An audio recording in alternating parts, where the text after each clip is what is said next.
The American Ginseng Summit 2023 started with conversations with two of the organizers of the 2017 West Virginia Ginseng Conference, Susan Leopold of the United Plant Savers and Allison Ormsby of UNCA, where we were commenting on the dire state of the ginseng plant. This was reinforced with conversations with Leslie Stark of the North Carolina Department of Agriculture Plant Division and Kathy Slosher, past president of the North Carolina Plant Conservation Board. Then conversations with Buck Owen from Mountain Rose took place. So from here, the sponsors were solicited: Mountain Rose, the United Plant Savers, and the North Carolina Ginseng Association are the current sponsors. Then the program was broken into three parts. Firstly, how did we get here? Second, how can humans help this plant thrive? And lastly, is an American ginseng market feasible? So this is a story about a small plant that lives in special places in the forest. Ginseng is unique in many ways, including being able to tell you its age.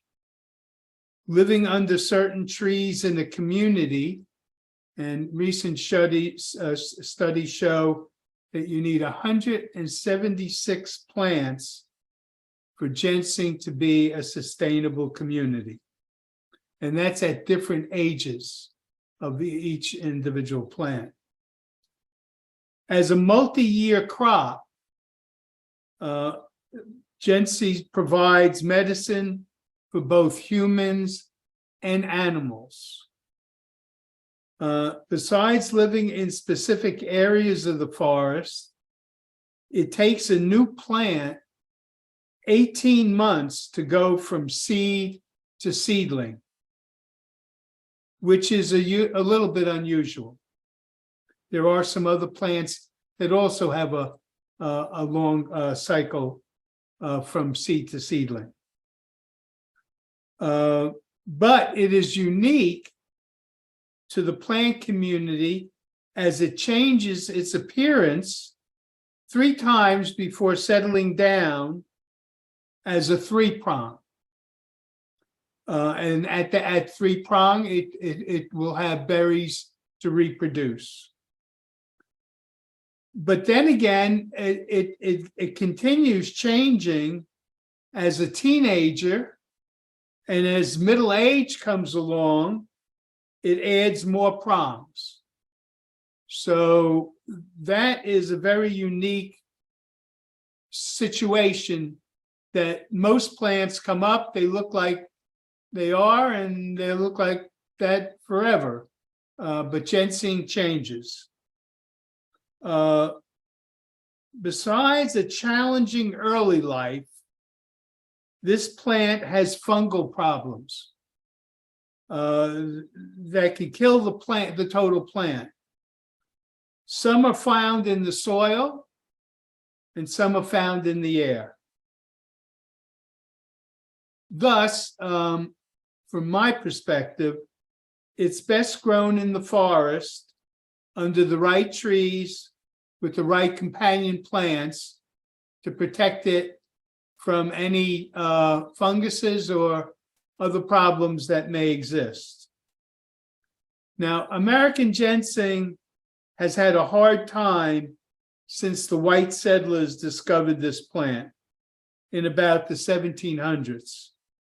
And the start of commercial export in the 1780s. By the time 1900 came around, ginseng had suffered from overharvesting.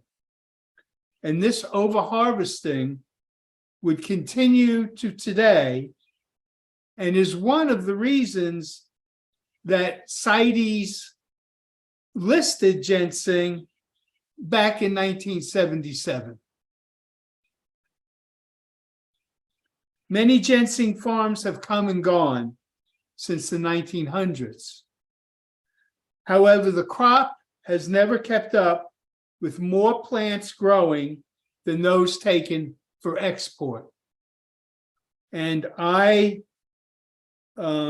challenge the U.S. Fish and Wildlife Service to, through the data that they're collecting, can show that since CITES has been formed in 77, billions of plants have been taken.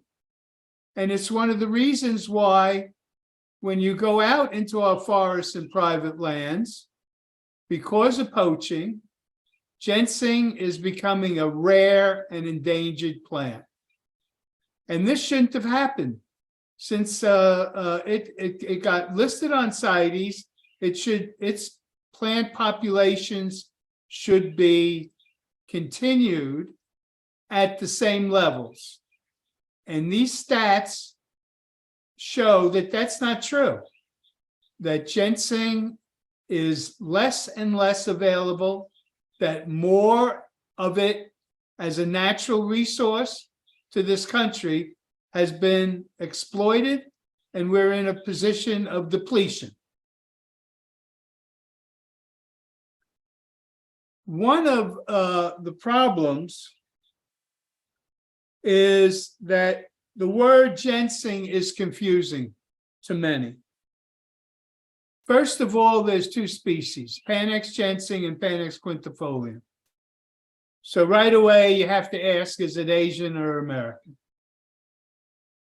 Then you have to ask about the methods of growing, which are important because there's field cultivation under artificial shade, which didn't do real well out in Western Canada, or cultivated beds in the forest, which are sprayed in a monoculture setting.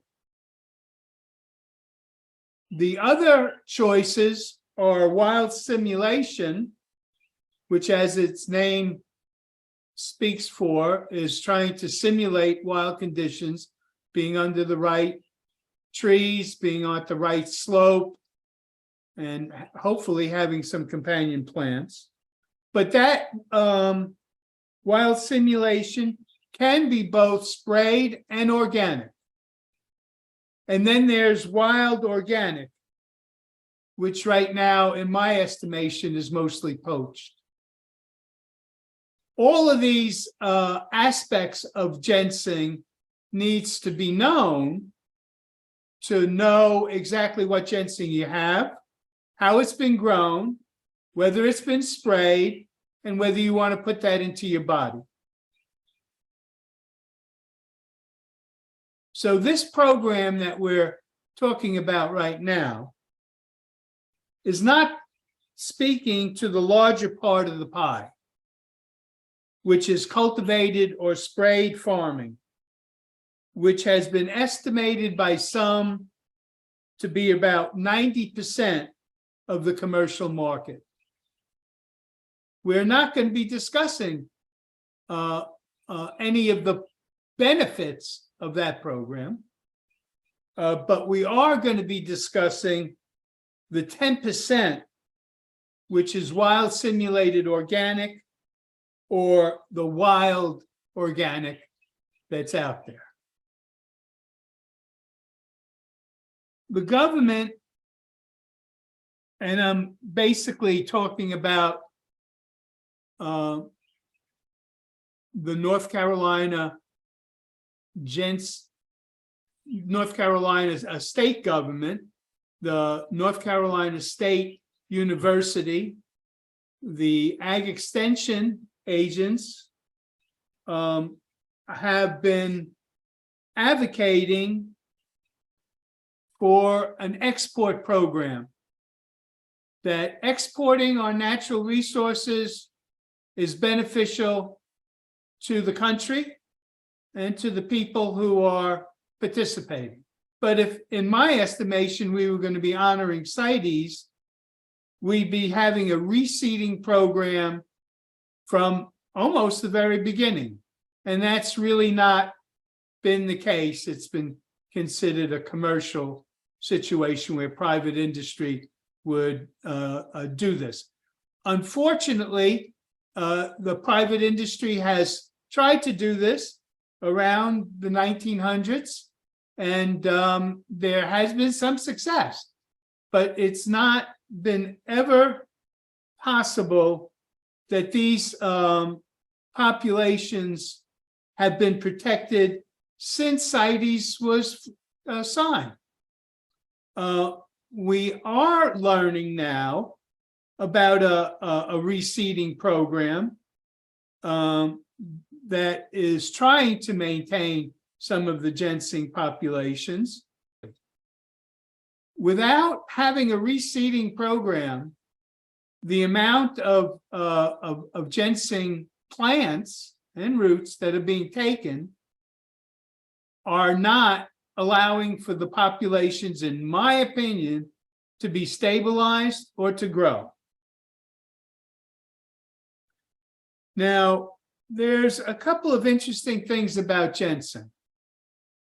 One is the very unique way of looking at the price of ginseng. Many times, the total price for a pound is stated.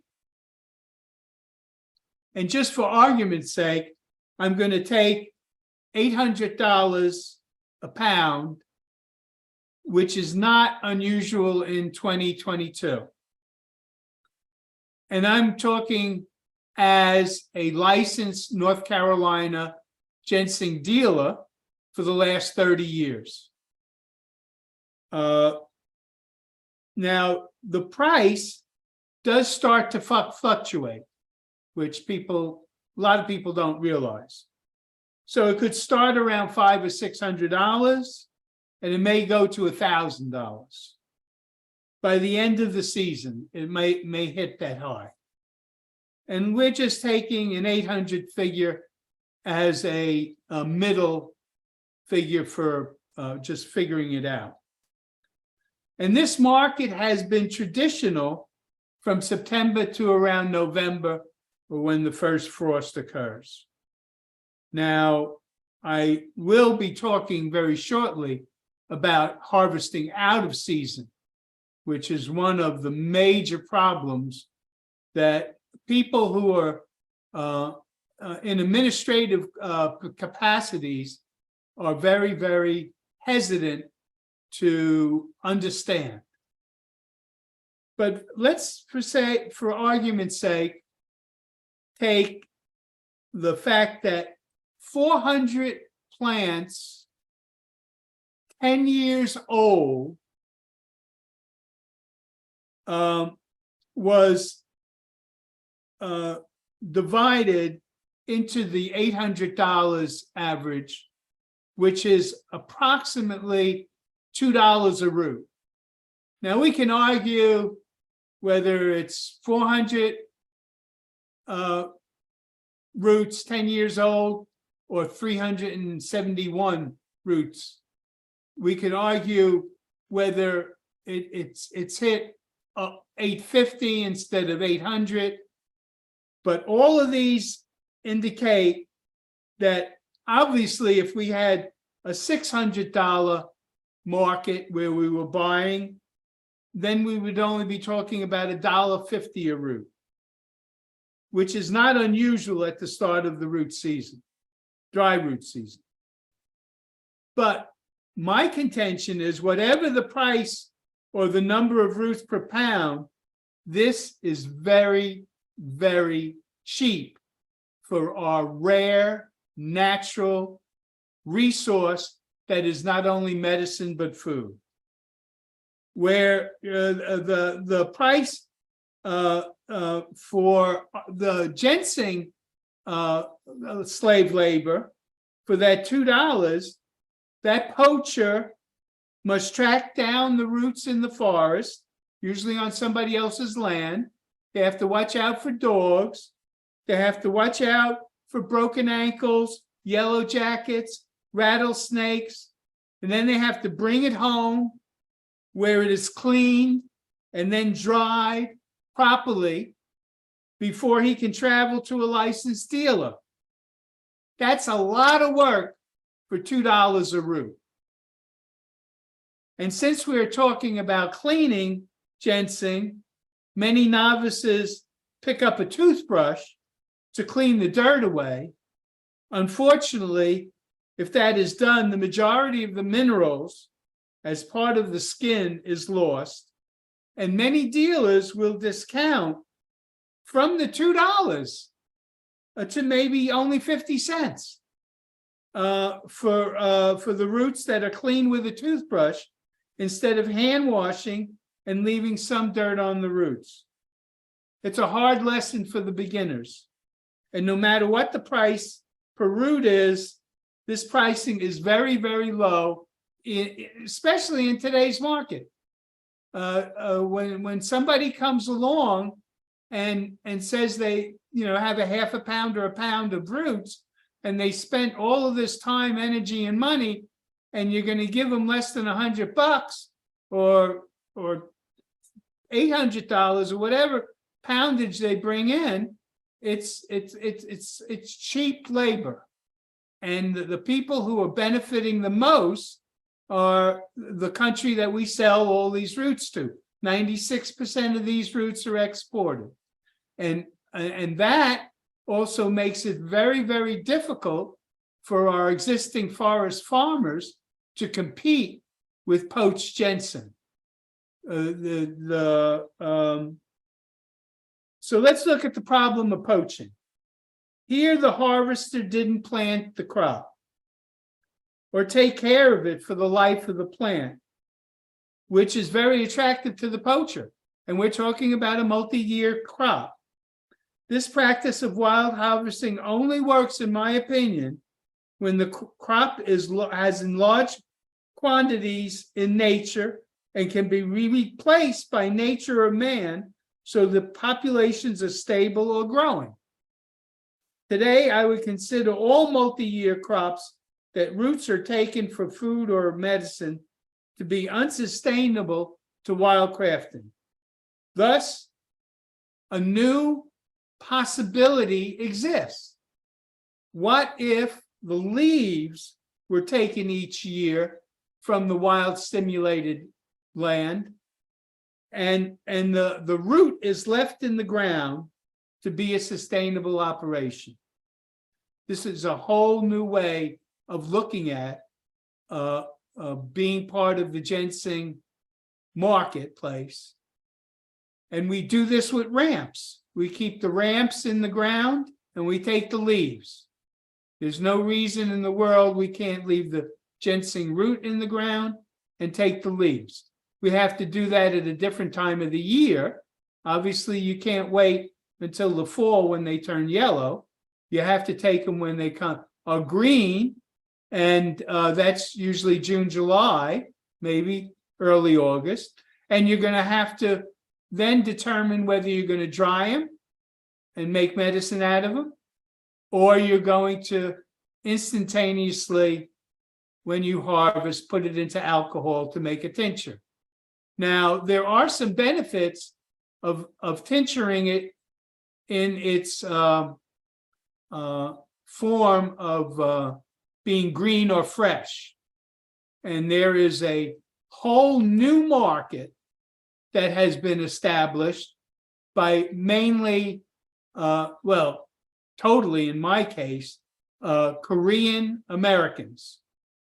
And this is a fresh market that does not rely on the dried market. The dried market is exported. The new fresh market is such that people come up from cities and they come up and they buy a few pounds of fresh ginseng, and then they go back, the South Koreans, and then they have like a gathering where the people in this little community that's purchasing this ginseng washes it and makes food out of it and shares a meal. That's a whole different market, the fresh market, from the dried market. And so there are new ginseng markets being formed, even though we're having some problems with some of the older portions of the existing export trade. It's not for lack of laws that prohibit the poaching or harvesting out of season of ginseng. It is the enforcement of these laws that are not being carried out. And this is a major problem for a lot of people who are, especially the dealers, because these people are going out early. They're harvesting it when the plants haven't turned their berries red. They're harvesting it before there's even berries. And then they're coming to the dealers sometimes before the season and is very willing to sell their crop. And there are many, obviously, dealers who are willing to buy that crop. And you would think that that would be enforceable by the law to at least figure out who's doing the purchasing of ginseng out of season. And it's if the people aren't prosecuted for out of season, then the people who are going to be doing that and who are wanting to know that if they go out and they steal some ginseng, the chances are that nobody's going to come and get them. No law enforcement is going to track them down. Even if they got in front of a magistrate and court, the fines are just basically a slap on the hand, and they pay the fine, then they go out the next day and they're poaching again. The system is broken when these things are happening.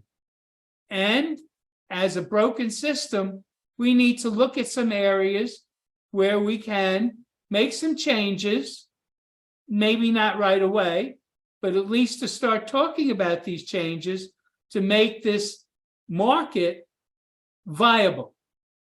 In my estimation, the poundage that we're seeing is just the beginning of the fact that commercially, ginseng is going to be difficult in the near future to continue because of the lack of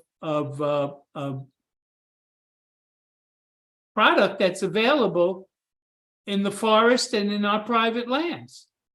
And it, as Ross Young, our ag extension agent, said, he can't even ask people to start ginseng as a side crop, which surely is worth being a side crop for a farmer because of all the poaching. So the farmer goes ahead and puts in a crop and tends it for numerous years, and all of a sudden he goes away on a Sunday to church, and bingo, when he comes home, there's no more ginseng in his patch.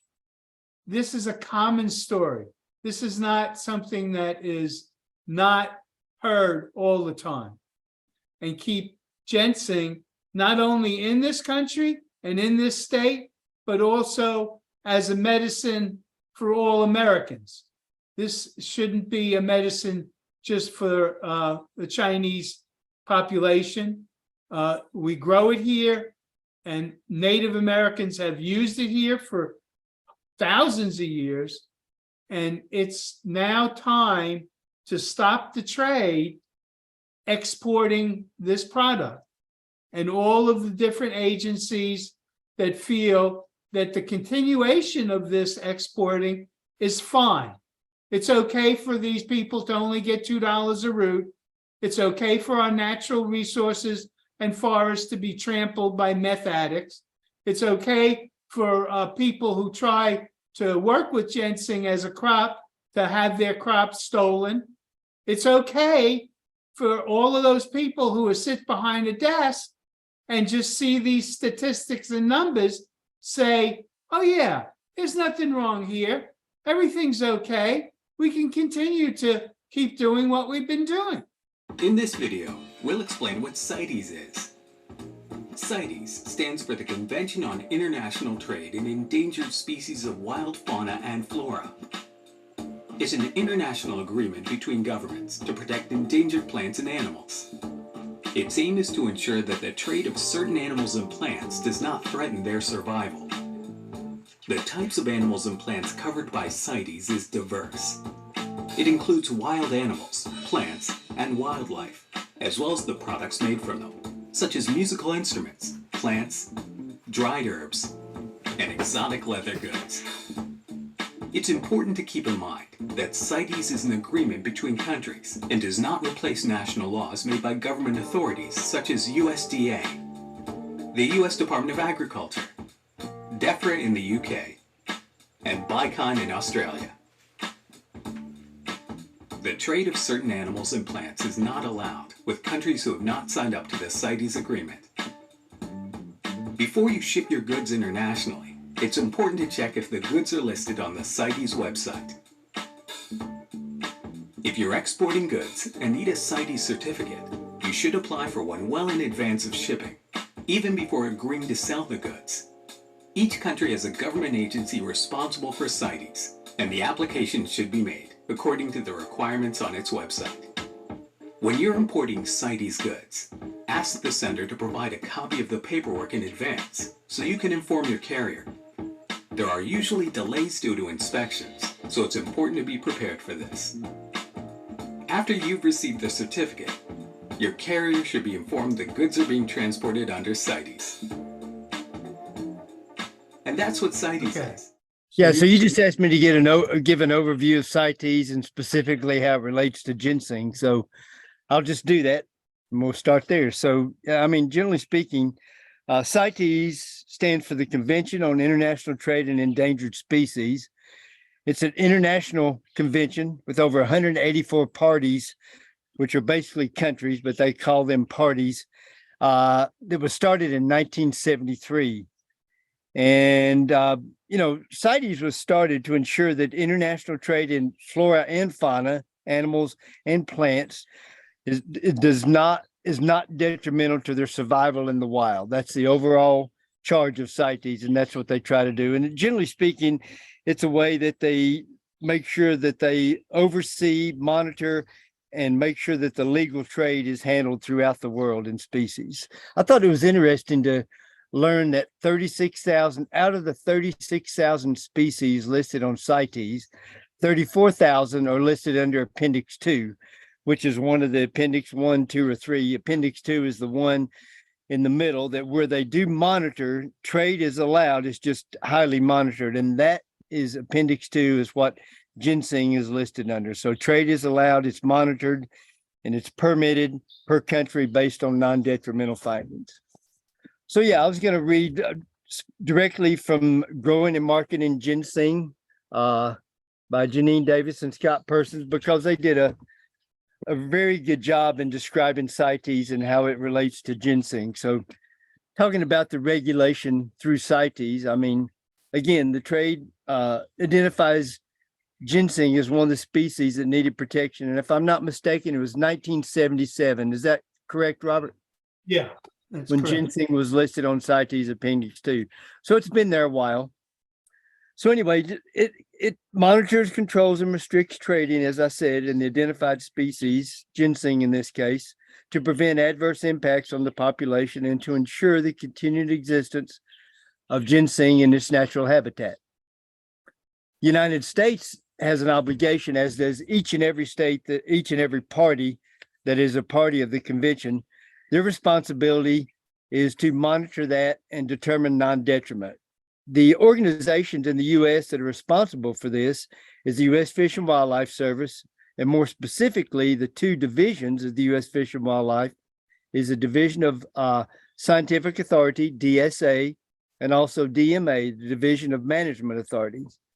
And under the authority of CITES, the U.S. Fish and Wildlife will only allow the export both cultivated roots and roots collected from the wild if the DSA and the DMA advises the export will not be detrimental to the survival of the species. All states in the United States that are legally harvesting can sell ginseng again in this coming season. So every year, the DSA reconsiders this non-detriment finding based on information from each state. So all the states, there's some states that have, I mean, each state is charged in the United States, within the states, I believe there's 19 states, if I'm not mistaken, that are allowed to export, harvest, and sell ginseng in the United States. And each state has to do their own monitoring of that and turn it into the DMA, DSA, and the Fish and Wildlife for their non-detriment finding. So all the states have established laws and state programs, included a legal foraging season, that regulate the harvest of wild ginseng and require the certification of the roots, whether they're wild or cultivated. But generally speaking, to hunt ginseng in the wild, you will need to know your state's legal season and any other state laws, such as a license for hunting, or requirements that you only take plants old enough to bear seed, or that you immediately plant some of the seeds in the site where you dig. In each state, I will say this, Robert, the American Herbal Products Association, we put out a brochure on American Ginseng specific to each state. And it does tell you, each state, some require you to plant it in the immediate area and others have other stipulations. And you can find those brochures also that are very helpful. And we pass those out to all the ginseng buyers and dealers throughout the state. So the information is out there. The harvesters just need to be aware of it and know where to look for it. This graph depicts the total U.S. poundage of American ginseng exported, which shows a consistent downward trend.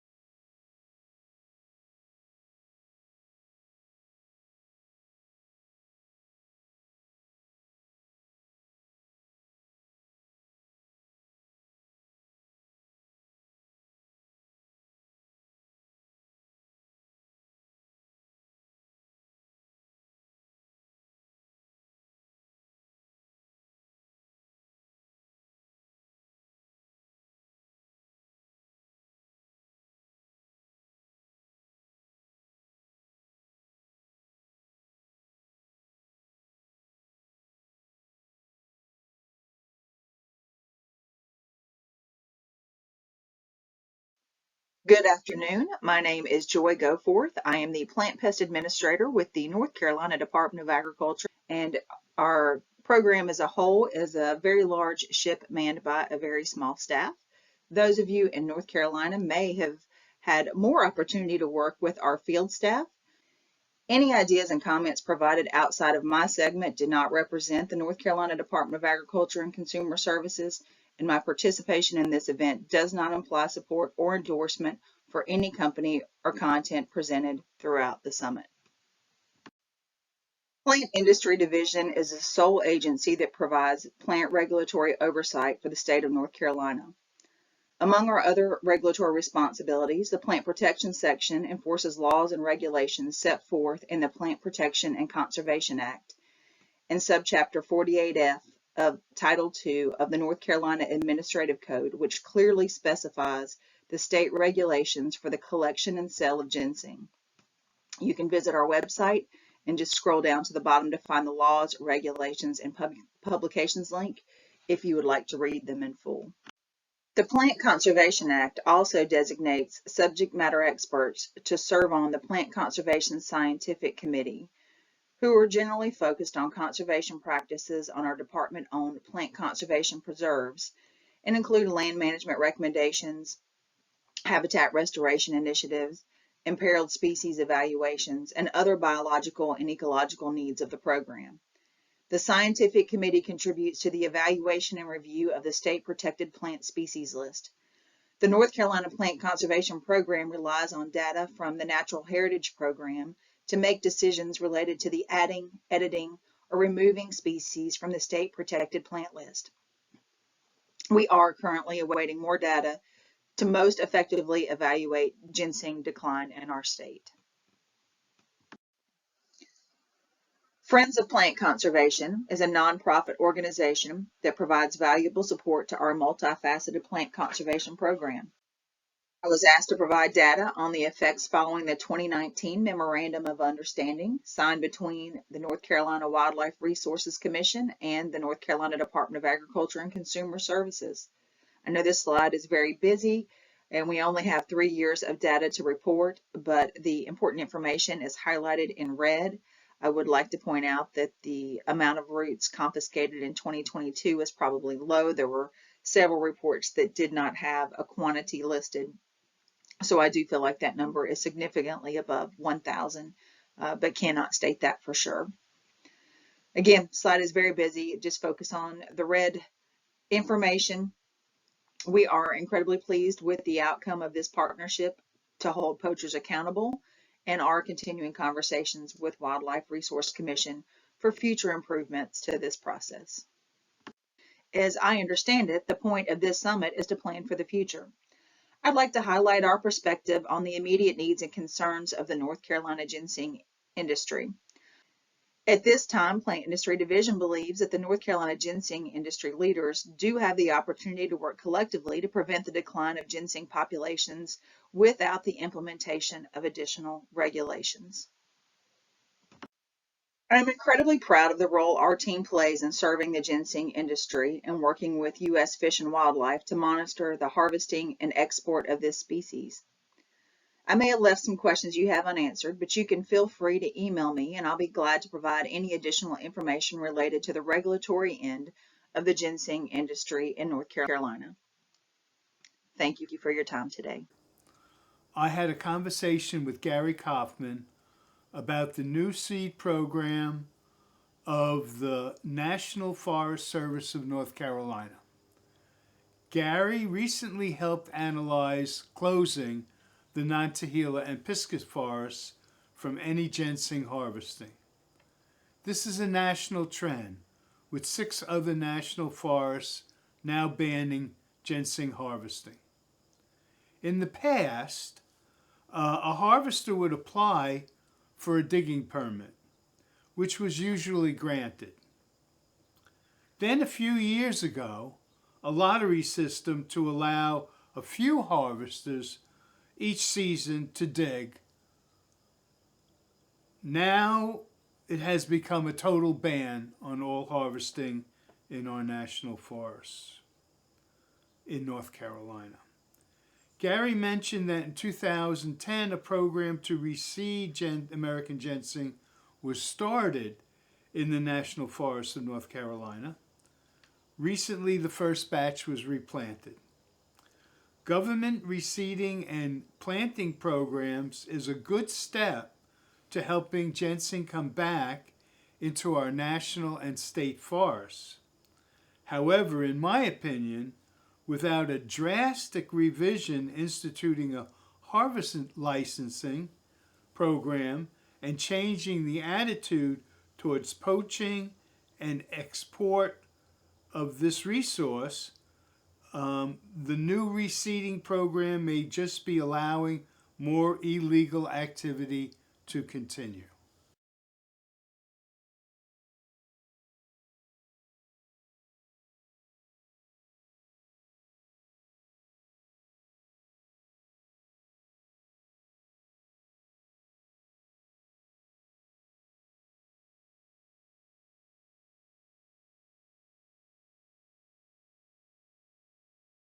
On the Appalachian Trail, searching for the Holy Grail. That's where I found the herb they call ginseng. Deep down in the woods, that's where I got the goods. The herb, it turns the autumn into spring. Ginseng, ginseng, we got sing-along ginseng. Makes an older man cocksure, makes a younger man endure, makes an older woman younger, makes a younger woman hungry. Ginseng, ginseng, we got sing-along ginseng.